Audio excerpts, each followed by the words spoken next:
Agora você ouve uma palavra de vida com o pastor Érico Rodolfo Bussinger.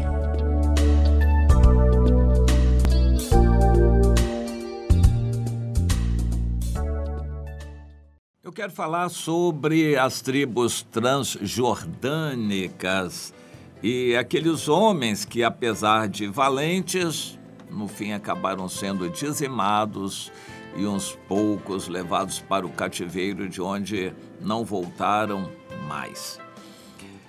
A história deles é interessante.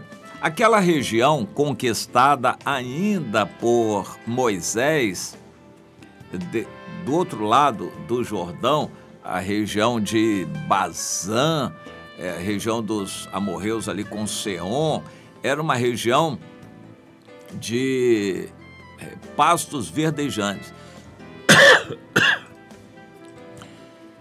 Ao pé do Monte Hermon, é um monte muito alto, cai sempre um orvalho. A água evapora do mar Mediterrâneo, nuvens se formam em volta do Monte Hermon e no mínimo cai um orvalho. Às vezes são chuvas mesmo. Aquilo rega aquelas campinas. Na época de Abraão e de Ló, essa região de campinas regadas descia pelo Mar Morto até a região do Mar Morto.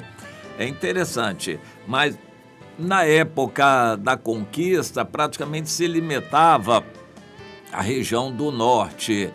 E mesmo assim era de pastagens ricas, e aquilo despertou o olho grande daquelas tribos que desejaram ficar lá, e são chamadas então tribos transjordânicas, que ficaram do outro lado do Rio Jordão. Eram 2,5 tribos, tribo de Ruben, de Gade e a meia tribo de Manassés, que preferiram ficar lá. Pediram a Moisés e se comprometeram em ajudar os seus irmãos do lado de cá, na conquista da terra prometida pelo Senhor.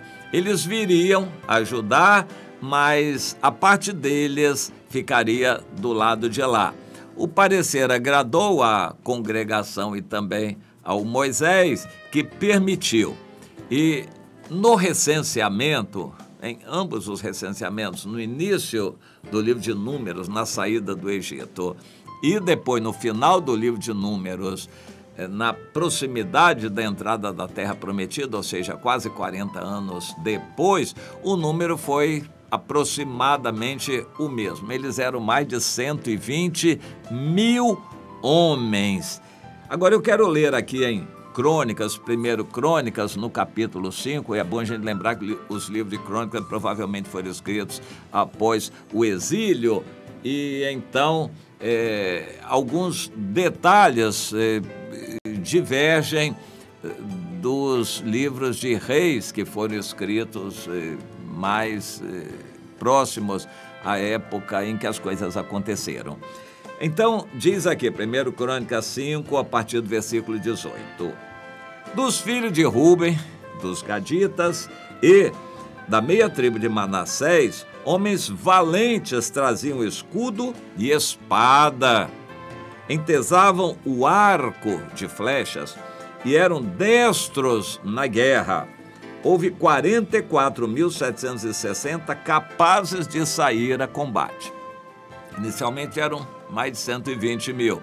Quando foram à guerra, foram só 40 mil, um terço aproximadamente. E agora, naquela contagem, na época do rei Jotão, provavelmente, e em Judá e de Jeroboão, lá no Reino do Norte, eles já eram 44 mil.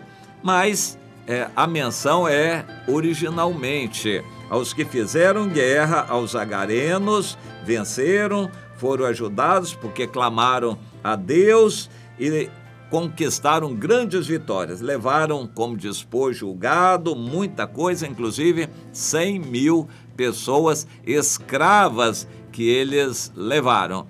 Eles levavam todos os seres humanos que eles conseguiam apanhar vivos. As mulheres eram para esposas e crianças eles deixavam crescer, se eram meninas viravam esposas, se eram meninos viravam escravos trabalhadores, e era assim.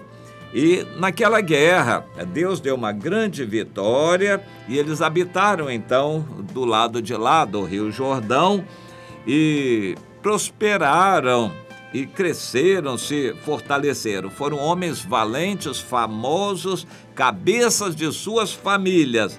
Porém, esse porém é que é terrível.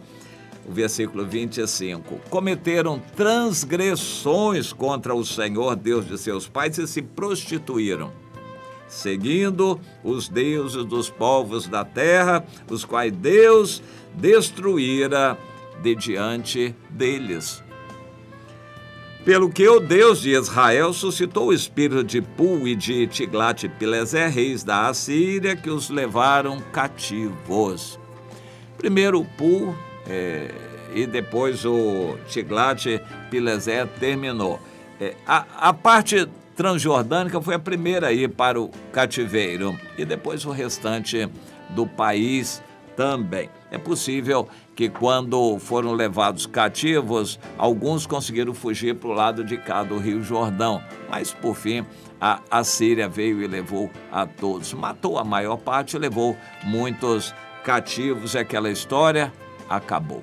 A história das tribos transjordânicas acabou totalmente, apesar de serem valentes e de serem em número grande. O que faz um número grande de pessoas numa igreja perder a guerra? Uma igreja com muita gente, um grande salão, ajunta multidões que não conseguem influenciar a cidade, dão mau testemunho, causam escândalos. Uma igreja fechada, sectária, trancada dentro de quatro paredes, que não gera nada novo, nem obras espirituais, nem influenciam a cidade, não são dedicados à oração. Uma igreja grande que não dá fruto nenhum. O que faz isto? Pois é, naquele caso, os transjordânicos cometeram muitas transgressões contra Deus. Mas por quê?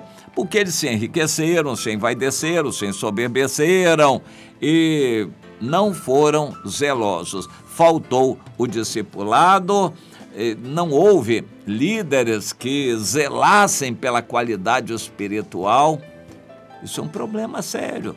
Em igrejas grandes, quando os líderes estão apenas pensando em aparecer e se mostrar, eles não estão zelando pela qualidade espiritual da vida daquelas pessoas. Numa igreja grande, em geral massificada, há uma fermentação muito grande de pecados e carnalidade, sensualidade. No meio da igreja, isso envergonha o evangelho, desperta a ira de Deus e segue o mesmo modelo de degenerescência. Pois é, muito triste isto, mas não era tanta gente e reuniões bonitas e apresentação de shows ali, cantores famosos, pregadores importantes. Interessante, quando um político vem à igreja, ele não gosta de igreja pequena, ele gosta de igreja grande.